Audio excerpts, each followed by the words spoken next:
কেউ যদি ঈমানটারে মজবুত করতে চায়, হক কথা বলতে চায়, তাকওয়া অর্জন করতে চায়, আল্লাহ তাআলা একটা রাস্তা দেখাই দিয়েছেন, সেটা হলো তাহাজ্জুদ পড়ো। সুবহানাল্লাহ পড়েন। মহান রব বলেন, ইন্না নাশিআতাল লাইলি হিয়া আশাদ্দু ওয়াতাআন ওয়া আকওয়ামু কিলা। নিশ্চয় রাত্রি জাগরণ করে তাহাজ্জুদ পড়া মানুষকে আত্মসংযমী বানায়, তাকওয়াবান বানায়, পরহেজগার বানায়, আর হক কথা বলার জন্য উপযোগী করে তোলে। সুবহানাল্লাহ পড়েন। এই জন্য যারা রাত্রি জাগরণ করে তাহাজ্জুদ পড়ে, এরা কোনো কামানের গুলিরেও ভয় পায় না, ঠিক কিনা? এরা কারো রক্তচক্ষুকে ভয় পায় না, এরা হকের কথা নির্দ্বিধায় বলে যায়, ঠিক কিনা? এটা কার কথা? জোরে বলেন। তাহাজ্জুদ পড়তে পড়তে এক সাহাবীর হালাত কেমন হয়ে গেছে আমি আপনাদের একটা হাদিস শোনাই। এই হাদিসটা বাহরুল ফাওয়াইদে এসেছে এবং এই হাদিসের শাওয়াহিদ সেই বুখারীতে পাওয়া যায়। তাহাজ্জুদ পড়তে পড়তে এক সাহাবী কেমন হয়ে গেছে শোনার আগেই কোন সুবহানাল্লাহ। নবী করিম সাল্লাল্লাহু আলাইহি ওয়া আলিহি ওয়াসাল্লাম মদিনা আল মুনাওয়ারায় সকালবেলা একদিন হাঁটছেন। একজন যুবক আনসারী সাহাবীর সঙ্গে নবীজির দেখা। সাহাবীর নাম হলো হারিসা ইবনু মালিক, ও ফি রিওয়ায়া হারিস ইবনু মালিক। নবীজি তাকে দেখে আনন্দ চিত্তে একটি প্রশ্ন করলেন, কাইফা আসবাহতা ইয়া হারিসা? হারিসা, তোমার সকালটা আজকে কেমনে কাটলো? কিভাবে তোমার সকালটা পাস হলো? উনি বলেই ফেললেন, আসবাহতু মুমিনান বিল্লাহি হাক্কা ইয়া রাসূলুল্লাহ ওয়া ইয়া হাবিবাল্লাহ।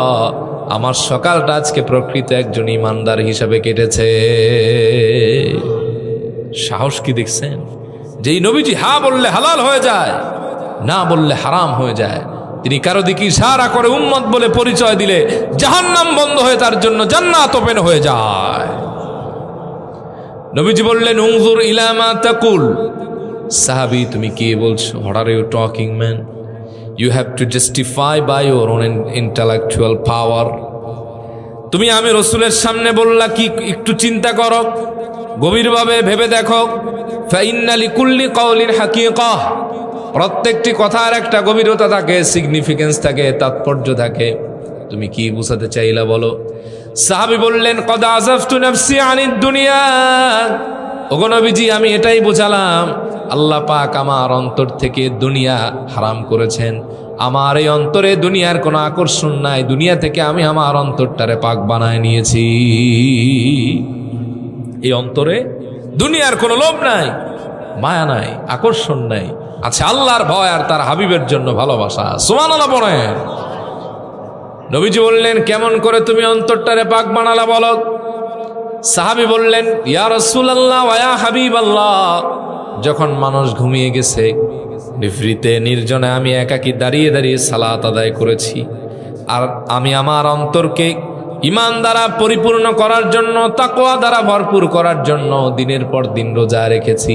এজন্য আমার আল্লাহ আমার অন্তরটা দুনিয়া থেকে মুক্ত বানায় দিয়েছে। ইয়া রাসূলুল্লাহ ওয়া ইয়া হাবিবাল্লাহ, আগে যদি আমি আকাশের দিকে তাকাতাম, শুধুমাত্র আকাশের চন্দ্র সূর্য নক্ষত্রগুলি দেখা যেত। এখন যদি আমি আকাশের দিকে তাকাই, ফাকাআন্নী বিআরশি রাব্বি বারিজা, এখন আসমানের দিকে তাকালে সরাসরি আল্লাহর আরশ পর্যন্ত দেখা যায়। শুধু তাই নয়, ওয়াকাআন্নী আনজুর ইলা আহলিল জান্নাতি ইয়াতাযাওয়ারুনা ফিহা, এখন আসমানের দিকে তাকালে নবীজি একজন জান্নাতি আর একজন জান্নাতির সাথে মোলাকাত করে, জিয়ারত করে, ওই দৃশ্য আমার আল্লাহ তাআলা আমার দুইটা চোখে দেখায় দেয়। শুধু তাই নয়, জাহান্নামের মানুষের কষ্টের নিদারুণ যন্ত্রণা এটাও আমি দেখতে পাই। সুবহানাল্লাহ কইবেন না? ফাতাবাসসামা রাসূলুল্লাহ সাল্লাল্লাহু আলাইহি ওয়াসাল্লাম ফাকাল আবসারতা ফালজাম। আল্লাহর হাবিব হেসে ফেললেন, মুচকি হেসে বললেন, আবসারতা ফালজাম, তোমার আল্লাহ পাক বাসারাত দিয়ে দিয়েছেন, মারেফাত তোমার অর্জন হয়ে গেছে, তুমি এখন আর চর্মচক্ষু দেখো না, আল্লাহ নূর দ্বারা দেখতে পাও। ফালজাম, এই জায়গার উপরে ইস্তেকামত থাকো, এটা যেন আবার নড়বড়ে না হয়ে যায়। সাহাবী দেখলেন, this is the moment for me, এটাই তো আমার জন্য গ্র্যান্ড চান্স, আমি একটা দোয়া কবুল করাইনি, আর সুযোগ পাবো না। সুবহানাল্লাহ কইবেন না? সাহাবী বললেন, হুজুর আপনি আমার জন্য একটা দোয়া করেন। নবীজি বললেন, সাহাবী হারেসা রে, তোমার জন্য কি দোয়া করব বলো তো তুমি নিজেই। তিনি বললেন, হুজুর আমি শহীদ হতে চাই, আপনি দোয়া করেন আল্লাহ যেন আমার শহীদ হিসেবে মাকবুল করে নেয়।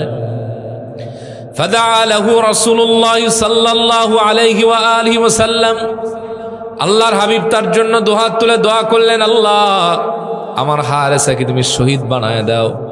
দোয়াটা কবুল হয়ে গেল। যুদ্ধে গেলেন, হুয়া আউয়ালু মান উস্তুশহিদা, ওই যুদ্ধের মধ্যে আল্লাহর হাবিবের দোয়ার বরকতে সে প্রথম শহীদ হয়ে যায়। বাকিটা সেই বুখারীর রিওয়ায়াত। তার আম্মা উম্মে হারেসা তার শাহাদাতের পরে আল্লাহর হাবিবের কাছে আসলেন, এসে বললেন, ও নবী আপনি তো জানেন আমি আমার সন্তানটারে কত ভালোবেসেছি, এই সন্তানটারে না দেখলে আমার ঘুম হয় না, কলিজা শীতল হয় না। আমার সন্তানটা নাকি আমাকে ছেড়ে পরপারে পাড়ি জমিয়েছে, এজন্য আমার কোনো দুঃখ নাই, কোনো কষ্ট নাই, বেদনা নাই। আমি আপনার কাছে জানতে এসেছি, আপনি আমার সান্ত্বনা দিয়ে বলেন তো আমার সন্তানটা কি জান্নাতে আছে নাকি অন্য কোথাও? যদি আমার সন্তানটা অন্য কোথাও থাকে আজীবন শুধু কাঁদবো, চোখের পানি আমার কোনোদিন কমবে না। আর যদি আমার সন্তানটা জান্নাতে থাকে, আল্লাহর কসম করে ওয়াদা করলাম জিন্দেগিতে আর আমি কোনোদিন কাঁদবো না। নবীজি চুপ করে রইলেন। কিছুক্ষণ যাওয়ার পরে বললেন, হারেসার মা আরেক চোখের পানি মুছে ফেলো, জান্নাত তো আর একটু নয়, আরদুহাস সামাওয়াতু ওয়াল আরদ, ওই জান্নাতের বিশালতা হলো জমিন আর আসমান। জান্নাতটা এমন জান্নাত, মা লা আইনুন রাআত, কোনো চোখ দেখে নাই, ওয়ালা উযুনুন সামিআত, কোনো কান শুনে নাই, ওয়ালা খাতারা আলা কলবি বাশার, কোনো মানুষের অন্তঃকরণ যা কোনোদিন কল্পনাও করে নাই। ওই জান্নাতের ভিতরে স্টেজ আছে, ক্লাসিফিকেশন আছে, শ্রেণী বিন্যাস আছে। তবে তোমার জন্য সুসংবাদ হলো, ওয়াল হারিসু ফিল ফিরদাউসিল আলা, আমি দেখে বললাম তোমার হারেসা জান্নাতুল ফিরদাউসের সর্বোচ্চ মঞ্জিলে অবস্থান করতেছে। মা চোখের পানি মুছতে লাগলেন আর বললেন, ও নবী আজকে আমি ওয়াদা করলাম জিন্দেগিতে আর সন্তানের মায়ায় কাঁদবো না, যতদিন বাঁচবো আনন্দের সাথে বাঁচবো, সবর করবো। সুবহানাল্লাহ। এজন্য আমার ভাইয়েরা, তাহাজ্জুদের কোনো বিকল্প নাই। কোনো ব্যক্তি যদি আল্লাহর ওলি হতে চায় তাহাজ্জুদ পড়তে হবে। কি পড়তে হবে? আল্লাহর হাবিবের কোনো খাতা নাই, তিনি মাসুম।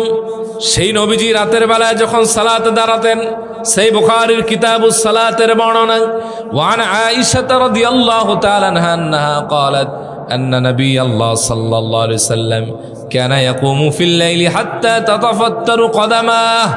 قالت عائشة لم تسنو هذا وقد غفر الله لك ما تقدم من ذنبك وما تأخر. قال فلا أحب أن أكون عبدا شكورا. চিৎকার মেরে বলেন আল্লাহু আকবার।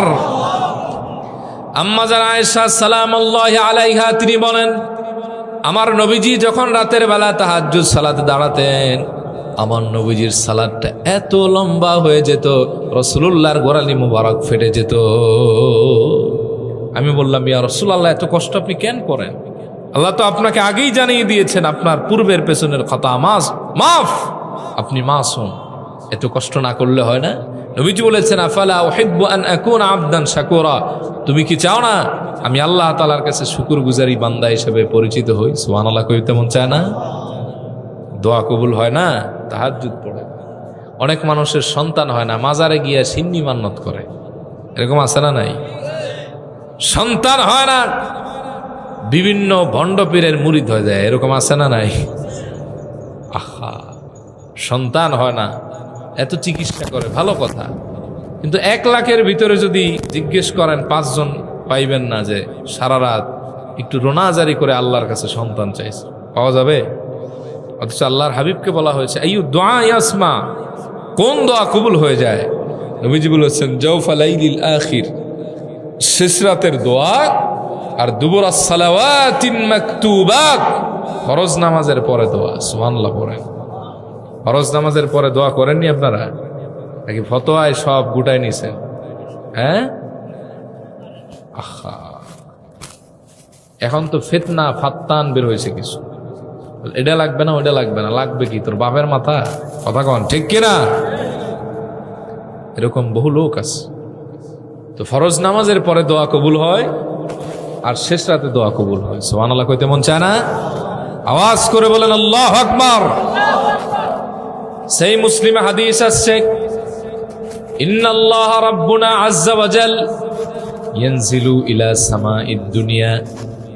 আল্লাহ পাক শেষ রাতের এক অংশে, মানে শেষ অংশে আকাশে, প্রথম আকাশে নজুল করেন, কামা ইয়ালিকু ফি শানি। তবে এই হাদিসের ব্যাখ্যা ইমাম নববী হাদিস আনছেন যে এটা আল্লাহ তাআলা নামেন, এর মুরাদ হচ্ছে আল্লাহ তাআলার পক্ষ থেকে একজন মুনাদি, আহ্বানকারী পাঠানো হয়, সে আল্লাহর পক্ষ থেকে ডেকে ডেকে আহ্বান করেন। সুবহানাল্লাহ পড়েন। আলা মিন মুস্তাগফিরিন ফারযুকহু, কে আছো তোমাদের ভেতরে রিজিকের অভাব, এই মুহূর্তে আল্লাহর কাছে চাও, আল্লাহ তোমার রিজিকের ফয়সালা করে দিবে। কে আছো অসুস্থ, চাও সুস্থতা দান করা হবে। কে আছো সম্মান চাও, সম্মান দেওয়া হবে। আলা কাদা আলা কাদা, এভাবে আহ্বান করা হয় হাত্তা মাতলাইল ফজর, ফজর পর্যন্ত আল্লাহর পক্ষ থেকে আহ্বান হয়ে যায়। সুবহানাল্লাহ।